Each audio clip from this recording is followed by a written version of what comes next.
This is the Risk Grandnovice Series, where I, a Grandmaster, share a lower ranked game. From this, hopefully more people will see the game of Risk and newer players can improve their play. And maybe we'll get to see something crazy. I don't know. We frequently do. And I want you to remember, you don't have to be number one to have fun. So today we are playing or watching the map General Processing Unit. And so this is very close to the settings that are being used right now in the Risk Free for All World Championships for the Season 2 round, I believe it's the round 1 game. So the only difference is going to be that blizzards are not on for this, and it will be in the tournament.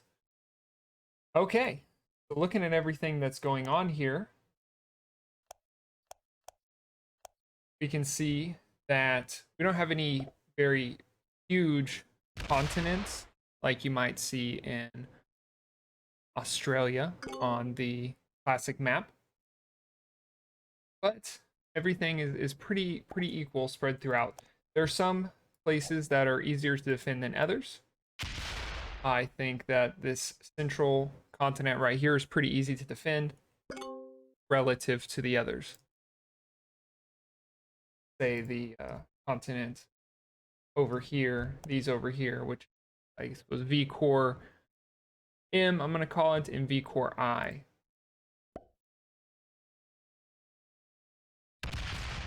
So what we're looking at here is blue is going to come and take a continent very early, first turn, which is good in fixed. That's very good, especially when the continents are so even. In bonus troops, getting one sooner is going to put you that much more ahead than those that take a few turns. And then looks like black is going to secure a continent, but is going to be a lower bonus continent. Still putting yourself ahead of the people who are not getting any continents at all their first round, like it looks like the red player is going to be having to deal with. And I'm excited. I'm playing in the tournament right now, going into the round 1 game this week. So we'll see how this goes. I've played a few games on this map, and how they have gone for me has been I've noticed establishing a continent on this map early is very helpful, although that does not mean that you're going to win the game, because I think that puts a bit of a target on your back. And it looks like green is going to lose. Is going to take a bad roll. Is going to take a 4-on-2 and lose. Very unfortunate for green. Hopefully, no, they won't be able to secure continent first turn. That's okay. They should fortify this 2 up. They should not be leaving this 2. Red clearly wants to take this continent, so leaving this 2 here just makes it more likely that red's going to hit it. We are going to remove ourselves here.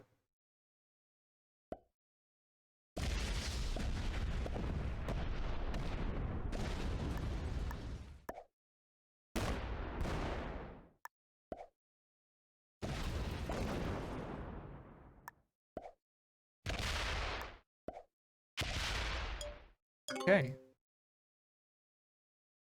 We have 5 troops, although we have no cards, so taking us out really isn't something you want to go out of your way to do. Although if you're playing in the tournament, there is a bounty, but we are not watching this, pretending that they're playing in the tournament. So right now, for winning this game, and blue just made a great move, which was taking a card and then fortifying troops into their continent.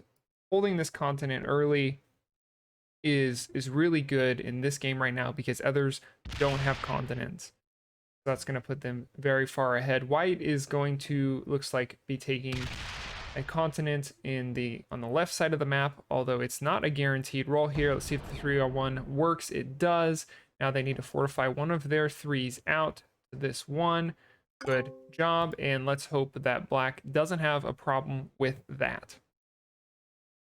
Blue right now is in a very, very strong position when we think about the short term and the midterm.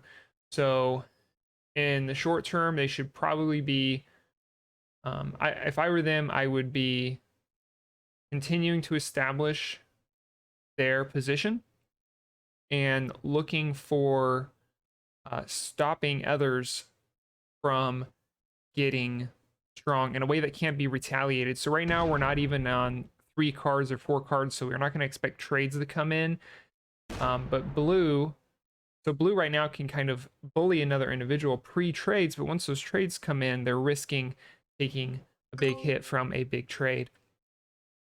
So blue needs to be thinking in the short term, how do I continue to entrench myself in this lead? Maybe going for a second continent would be very good, although that would make you even more of a target. And there's no real safe continents to take, like that center continent is safe. You'll see it's a good bonus of 4 troops per turn, and it's a 2-point defense, while the continent parallel link that the black player has is 2 bonus troops per turn, but with a 2-point guard.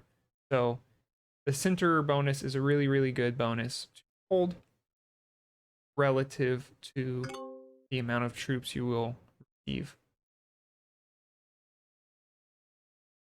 So let's see, blue looking good. Black still hasn't secured their continent. It's unfortunate. Let's see if green, in securing their continent, is going to move their 2 out, which is going to improve diplomacy with red, and yes, so make it less likely that they lose that 2 also. So good for them. Good for them recognizing and choosing to do that.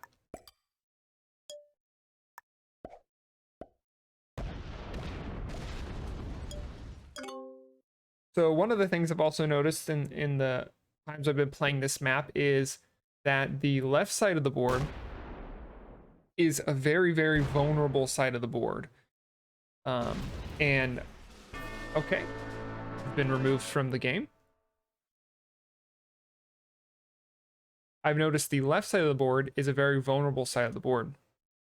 And so actually I want to pause on that and talk about what's going on here. So blue has taken the VRM continent, and that's going to put them in conflict with green as far as obvious expansion goes, because what you'll see usually is individuals taking this continent, expanding to this continent, and then where they go from there is really their choice. They might choose to trade cards in this area or not, but the expansion is usually these 2 continents together.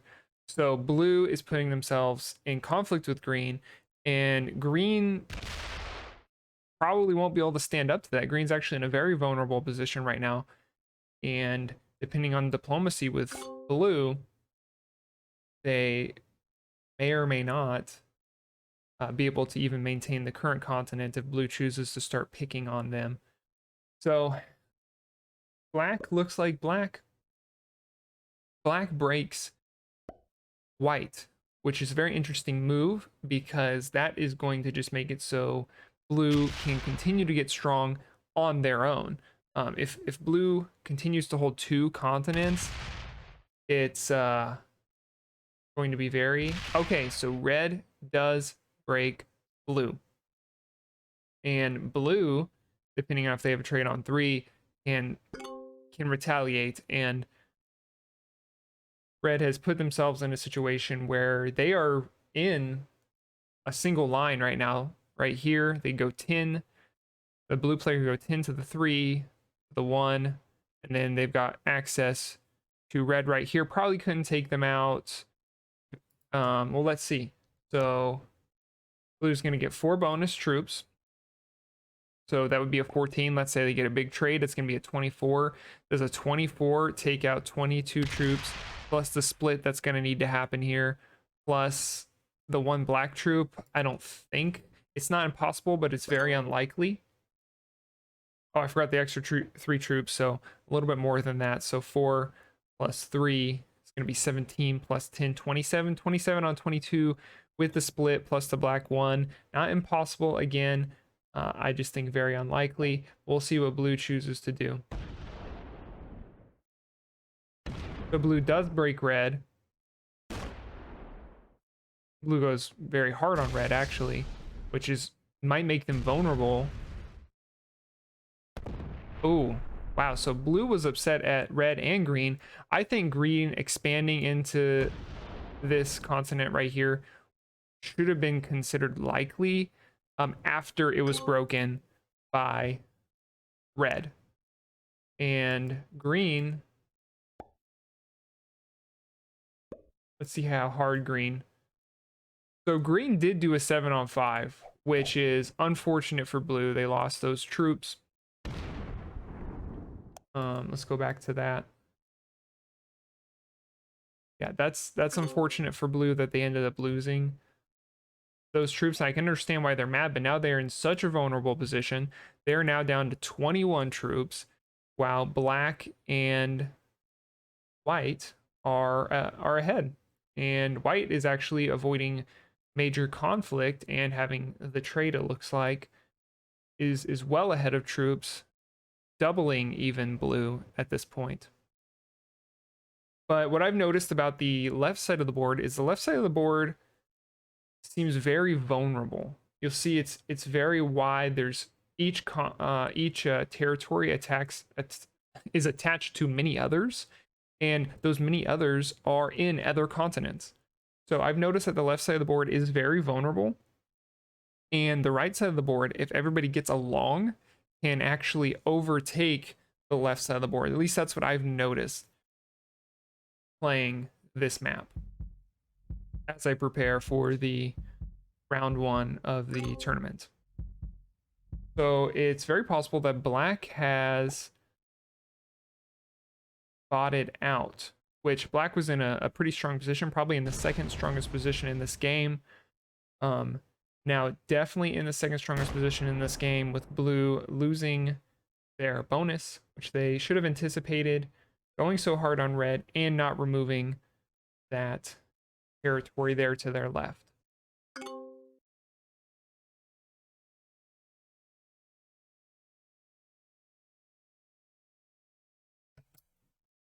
The green player is going to reestablish their continent at least.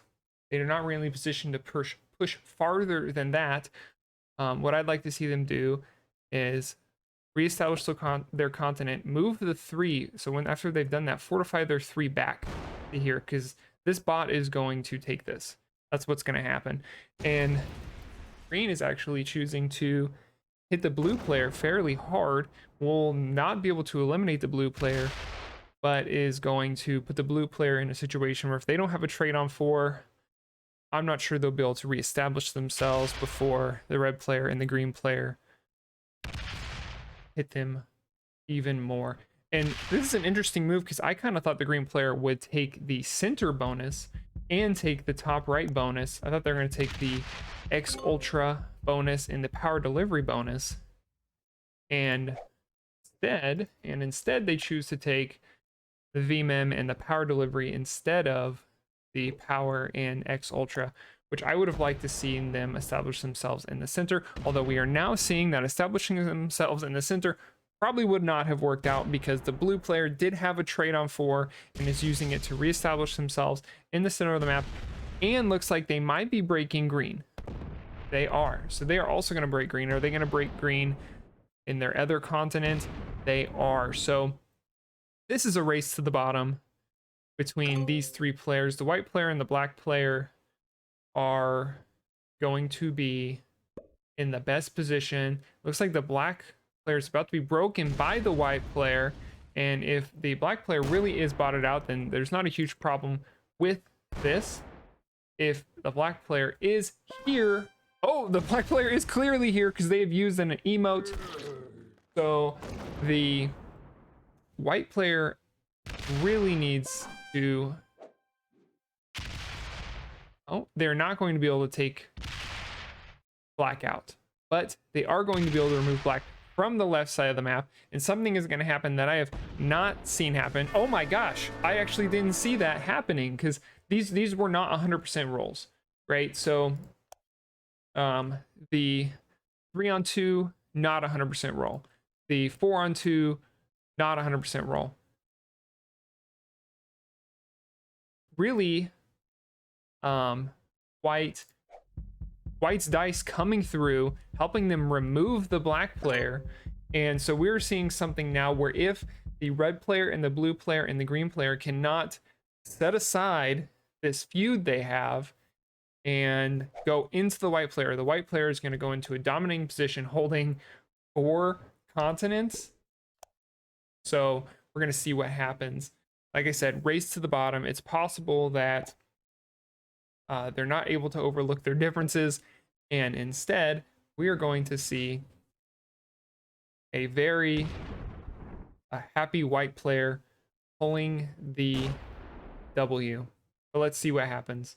See if the red player chooses to break the blue player, or if they're going to work together. So the red player reestablishes their continent, although they didn't have quite an easy way to directly attack the white player in a way that was going to be more productive than just reestablishing their continent. And they've got very decent borders on their continent that if the blue player or the green player is able to break, white, who is very, very lightly defending their territory, so you'll see this can come through and break all of their continents, and suddenly the game looks at least a little bit more even, because the balance of the game has not been broken. So this 5 should not attack right here. I know that much. Okay, this was a very odd choice for the green player. The green player kind of handing the game over to the white player. If the blue player doesn't do something about this right now, the white player is going to get a large amount of troops, and they should be able to overwhelm the board with that momentum. Let's see what happens. So one thing I did talk about, I talked about how usually the right side of the board is able to secure themselves more, and the left side of the board is so vulnerable. The right side of the left side of the board, if completely taken over, is a huge bonus. So let's see what happens. Is every bonus going to be broken of the white players by the blue player?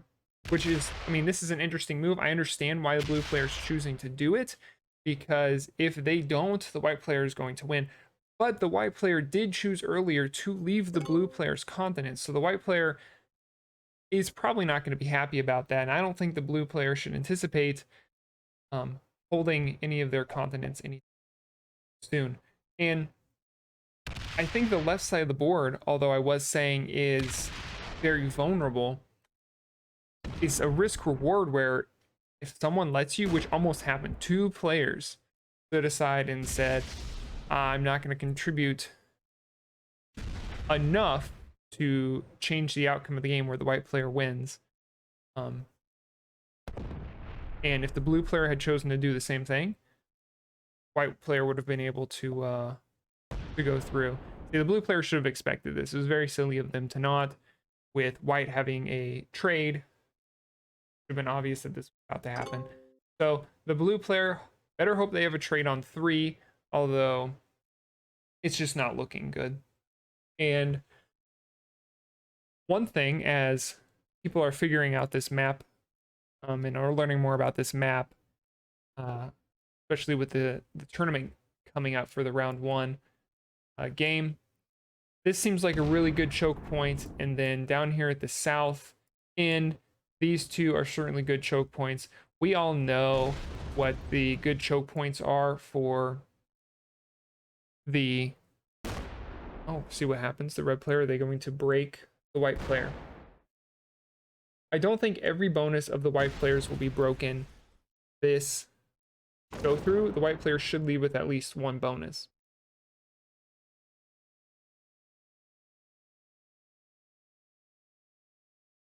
Okay. So we all know what the choke points are if we're regular players for the classic map. We know that how the blizzards, like it's been pretty much figured out by the community how blizzard distribution will affect the different choke points, and people can look at a map, the classic map, and go, okay, this is what the game looks like.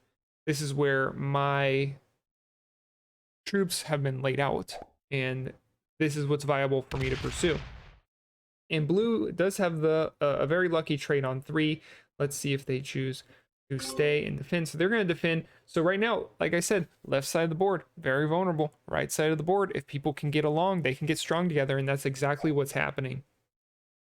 So we'll see if white can do anything about this. But right now, the board is... Oh, that was probably not a good move because that's not 100% roll. They're fortunate that they got it, but it was not 100% roll.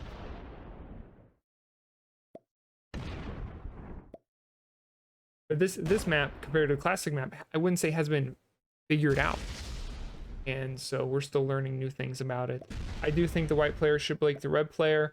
I do think they should then take half of this bonus and split, and then bring maybe their 3 up to the 4, or their 3 up to their other 3. I think, and that's what they're going to choose to do. I think the board is going to continue to team up on the white player, but the white player just has so much resilience as an individual that we'll see if these 3 other players can overcome that. Now, the game has not been broken. The balance of the game has not been broken because the blue player has 20 troops, red player has 28, and the green has 14 combined. That is more than the white player has. Now, the white player has much, much, much more income, but we're going to see what happens if the red player chooses to continue to attack. They need to make sure they do not leave. Oh, and they lose that roll, which is unfortunate for them. Now, it's okay because the blue player thinking is going to come down and break some more of these bonuses. I don't think the green player can particularly contribute to this effort right now. They should focus on getting themselves strong.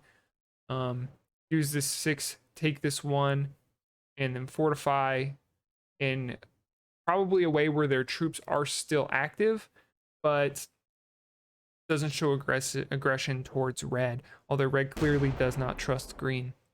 So let's see what happens.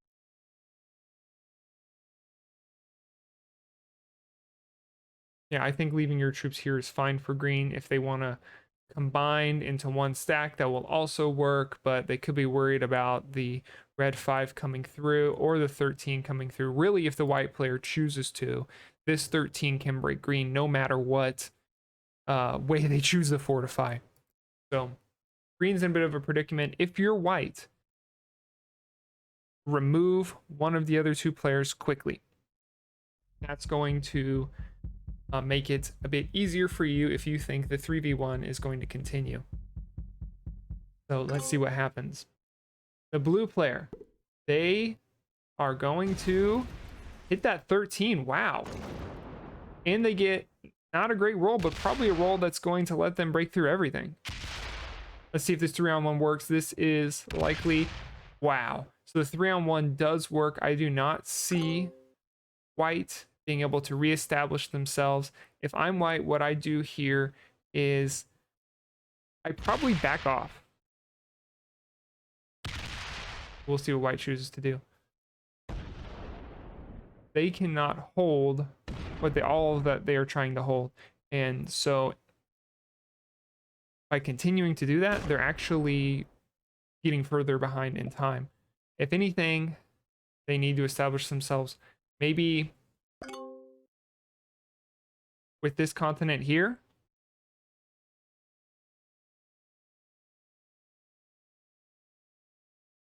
And this continent here. So if they can establish themselves with a +6 and get the individuals here to continue to fight, begin to fight amongst themselves like they are not doing because they're all focused on you, you might have a better chance of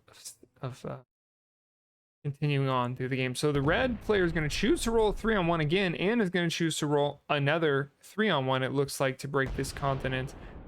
Let's see what they choose. No, they're not going to choose to roll this 3-on-1. Where are they going to fortify? Okay, they're going to fortify in such a way that shows that they don't quite trust green. I think that's odd. I think they're in a situation where they need to probably try and trust green. And thinking about where white should go from this point, reality is we're still playing a fixed game. And a fixed game, from my perspective, is about income. And I gotta take a drink. I've been talking for some time. Oh no, it looks like the red player was right to not trust green. We'll see what the green player chooses to do. Oh, the green player has bought it out. Okay. Okay, so it looks like the green player has, at least at this moment, is not here, is not playing the game. And a bot is taking over, which is going to be great for not red. That's awful for red. And it's probably going to be great for blue because they just have such an easy continent to defend.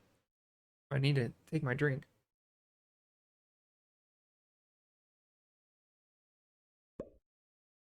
Okay, here we are. So reality is, I don't think I like what blue's doing. The attacks they made don't really make sense to me unless they're going for some sort of play for this +5 bonus, the VRAM modules, which I do not think are likely to be held, especially considering the bot and the bot's green 4 and the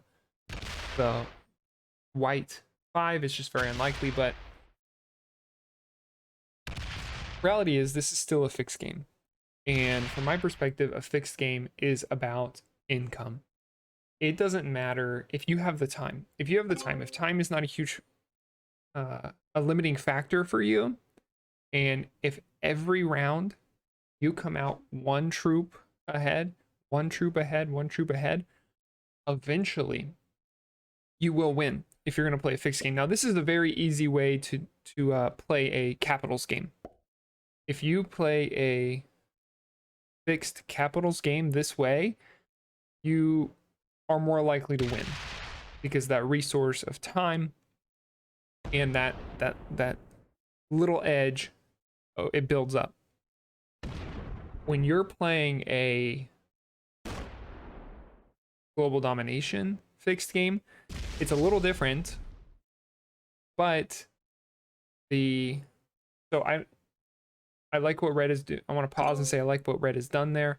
What red has done here is made it so the bot no longer has this bonus, although I think I would have attacked one more over to give this 5 someplace else to go besides into my other 5.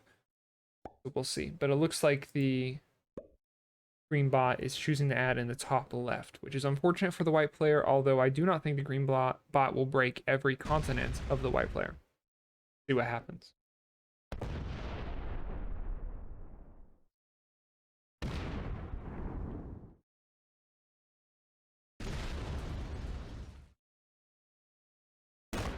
Okay, so the green bot does break every continent. That is very unfortunate for white, and they really need to start looking at a long-term play, because think about the white player. They established defenses on their continent. Now, it did get broken by the green bot, unfortunately, but they established defenses. No one's broken through, and they've held these continents much longer, this one continent much longer than white has been able to hold all of these other continents, these more vulnerable continents. So, but this is still a fixed game. And if you're willing to play the long term in fixed and you find a position where you can be in an advantage, although it is being, that's a big hit on white's troops, but still a very even game. Probably in red and blue's favor right now. Being a global domination game and not a capitals game, people can, so right now, if the white player wanted to, they could say, okay, Blue and red are ahead of me. It's not looking so good. How do I change this situation? And they could choose to say, okay, well, I'm going to choose to make it so I put all my troops into red. Blue's going to win. And in capitals, it's much easier to defend such a situation. Looks like green is going to roll 3-on-1, a successful 3-on-1. We've seen a lot of those, a lot of fortunate players rolling 3-on-1s today. So, in capitals, someone saying, I'm going to ruin your game is easier to defend. It's so having you're more vulnerable in a global domination game. So we'll see what happens. What the green bot is going to choose to do.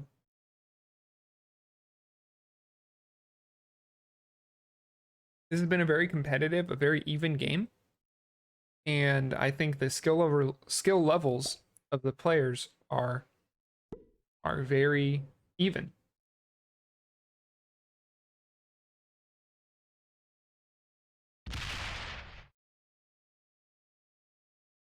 It does look good for red though, being able to expand. No one really getting in the way of that expansion too much and putting their foot down. And the blue player is just not expanding like they probably should be attempting to do. Any expansion of theirs is going to be vulnerable. There's not really an easy place for them to do such a thing without someone else being able to easily intervene, just because the other bonuses directly around are in weaker positions.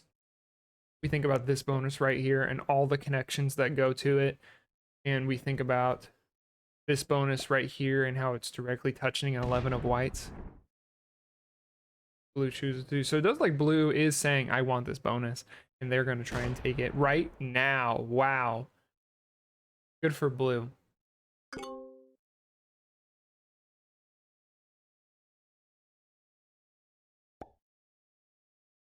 See what white chooses to do. They either don't have a trade on 4 or choose not to trade in on 4. I think breaking green right here is a very good idea. I think probably stopping right now and okay, so they're gonna try and clear out green, it looks like, from this section. If they're able to do this, I think, oh no, okay, well that works out, although you'll see now white has no way to defend this. No way. White has one territory that has more than one troops on it. Want more than one troop on it. It's just not going to work out. Green, green's 4. It looks like green's about to be eliminated. I imagine green will be eliminated by red, and then white will be hit pretty hard by red, and blue will be broken. That's what I'd like to see red do right now. Red's game to lose.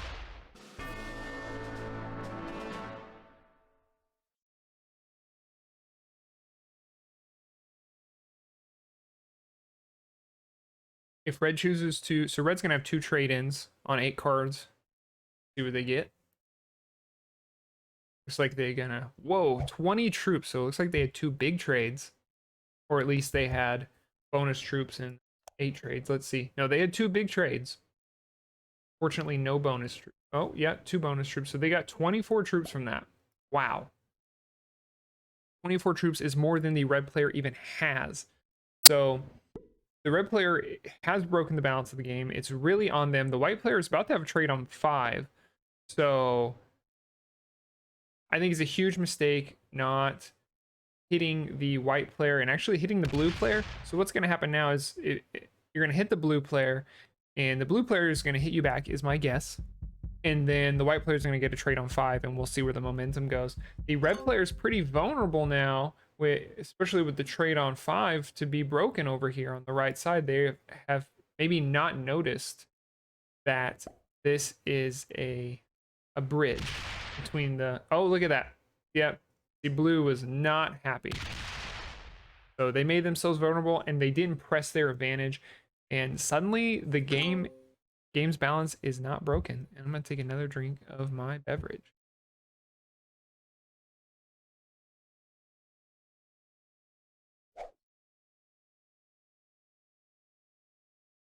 Yeah, if there's little pauses, probably because I'm taking a drink, and I've muted my mic because you didn't have to hear that. Look at that. Holy cow. So they're able to hold all of their bonuses. They're able to get the trade.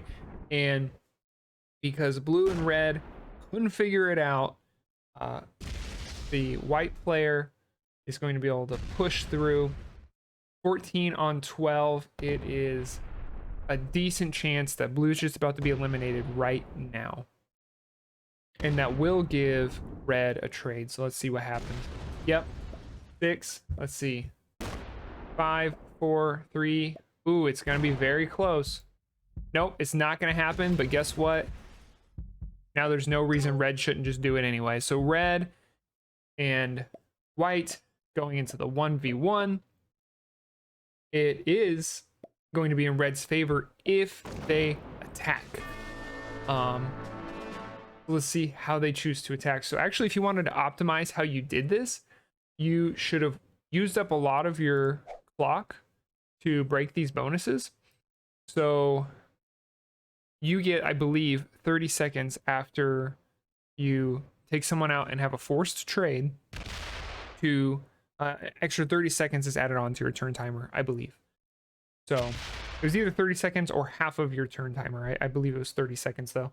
So to use up at least 30 seconds of your current time before you take out the blue player would have been a good idea, just to optimize the amount of time you have. And now if red doesn't even break all of white's bonuses, this is going to be ridiculous. Please, red, attack faster. You're going to roll a 3-on-1. It's going to work somehow. We're going to see a 2-on-1. The 2-on-1 does not work. Please roll that 11 in the top right. At least break one more bonus. Okay, we're going to see if the white player has a trade on 3. This is a very, very even in-game. Do they have a trade on 3? They do not have a trade on 3, but they've got a big stack, and they're going to be putting it somewhere. Let's see what they choose to do. So they're going to retake one bonus. They're going to retake another bonus. Not likely to hold both of them with the red player's 9 in the top left, but the 15 is coming through. Let's see. They should. Priority number 1 in a 1v1 is to break every continent of your enemy that you can. So they're doing the right thing. They're pushing through. Please keep going, white. We're going to see, because red might have a trade on 4. The white player, do they stop right here? They should probably attack at least one more territory down, put the enemy player to the red player, which is the enemy player, down to 11 territories, which is going to make them so they don't get that bonus troop from having 12 territories. But the white player chooses not to do that, so the red player is going to get 4 troops instead of 3. They're not going to use a trade on 4. They're going to hit that stack of whites directly. It looks like the trade they get is a very decent trade, a 9-on-7, and they lose 3, which is great. They can use that 6 and break. Let's see, at least two continents. Let's see, 5, 4, 3, 2. They're not going to break all the continents, but they could try. Please keep pushing. They're going to choose. They're all 4 bonus troop continents for some reason. That 9 in the top left is not doing anything, but it needs to do something. Break the continent. There it goes. This is looking great. So now if the red player wants to, they can reestablish their continent up here in the top left, or the top right, I'm sorry. They can reestablish their continent up here in the top right. They can guard that pretty well.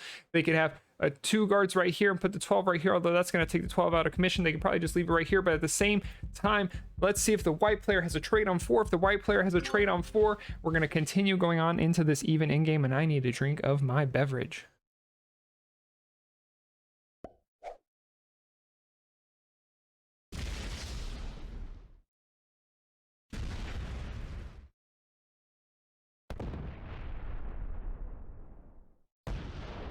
A big drink. Took a big drink, and I missed the trade. Well, I missed talking about the trade, but the trade is definitely here. The trade is going to be a trade on 10 with 2 bonus troops, which is going to allow the white player to hopefully break every continent of the red player. Let's do it. Let's see. Every continent of the red player is broken.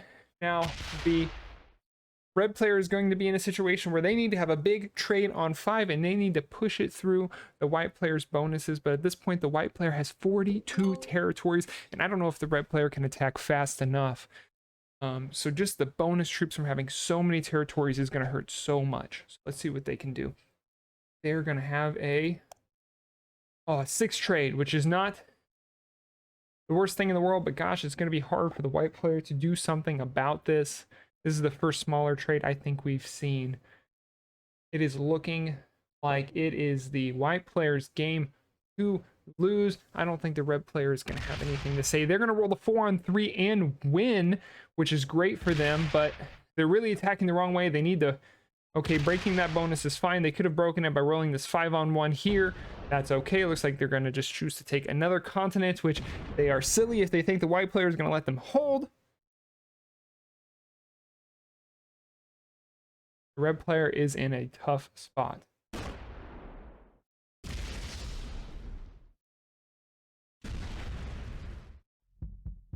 And that is likely going to be... Okay, breaking that continent was huge, but that's likely going to be game. The white player should start cleaning up the red player. With those 20 troops that the white player just got, really it's about how they want to finish off the red player. They're going to split. They're going to roll 11 on 7. They're going to get a decent roll. It's a pretty good roll, I think. Start reestablishing that left side that they have been so persistent to have. Now that 11 needs to break the bonus of the red player. Going that way, 5 on 2. Successful.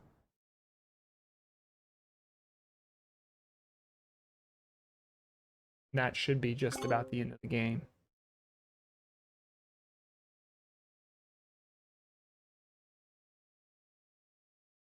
The red player still fighting, still is using the move struggle. Pokemon is struggling. Run out of many other moves. Are they now going to choose to start breaking continents like they should have been doing? And really they need to reduce the territory count because that is giving them a large number of bonus troops.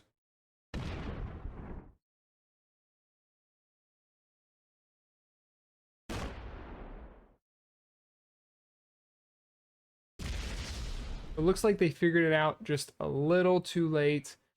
It's not completely over. It's just not looking good. So they are reducing that territory count. It's almost like red has got a new life in them, but probably too little, too late. Reducing them down to 9 troops. The white player, let's see if they have a trade on 3 and if they want to use it. They do not. But like the white player is going... Ooh, they're going to try and establish a very hard to defend continent, which we have seen them do several times. They're following the trail of the red player, and really, like, this continent is so unlikely to be defended. We see that right now. This 5 could go into this 1. Boom, continent's broken. So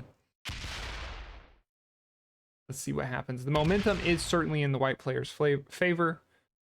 Maybe I shouldn't have been so gloom and doom because the red player is definitely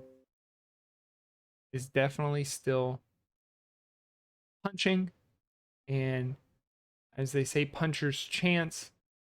You as long as you're still in the game, you can still win. There's still a chance. Why they call it punches. You're still throwing punches. That chance you'll get the knockout. But not reducing that territory count. If you remember, we talked about fixed game.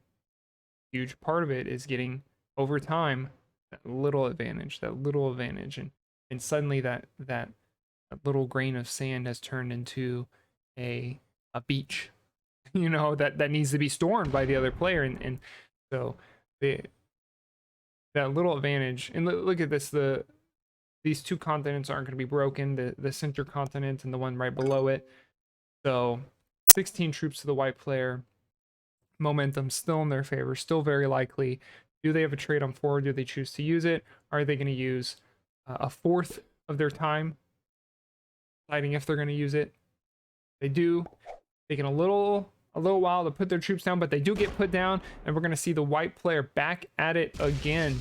The white player has had so much tenacity. The white player has been able to bounce back and been able to continue pushing in a way that many players would have given up. So good for them.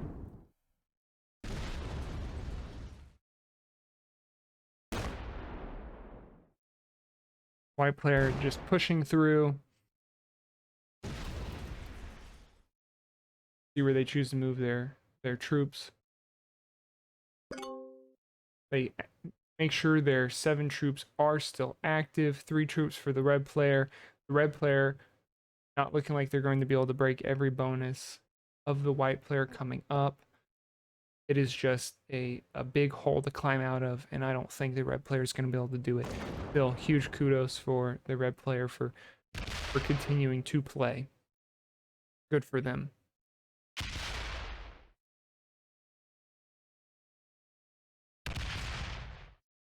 They're going to try the 2-on-1 to break at least 1 bonus. Wow.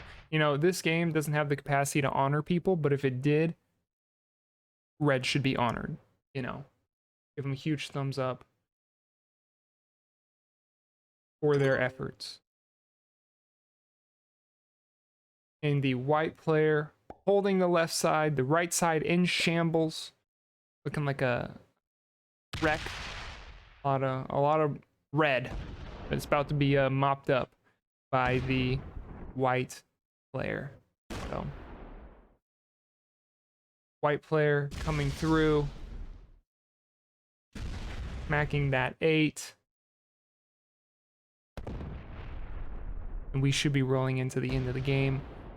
The white player is our victor. Good for them. Okay, they're not going to end it right now. They easily could have.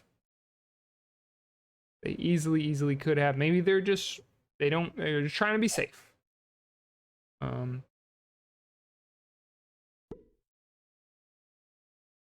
Maybe they didn't feel confident in their capacity to attack fast enough. Maybe thought time was running out too quickly.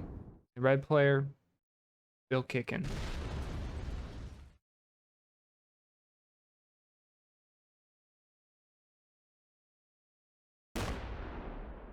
Okay.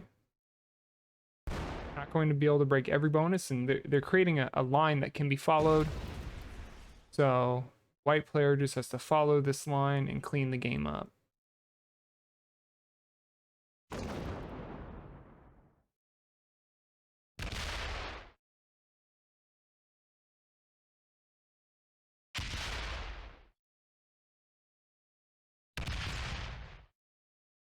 Okay, white player. Show us what you've got.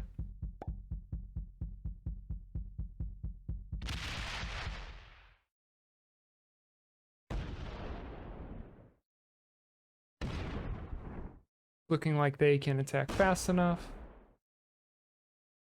Should be seeing the end of the game.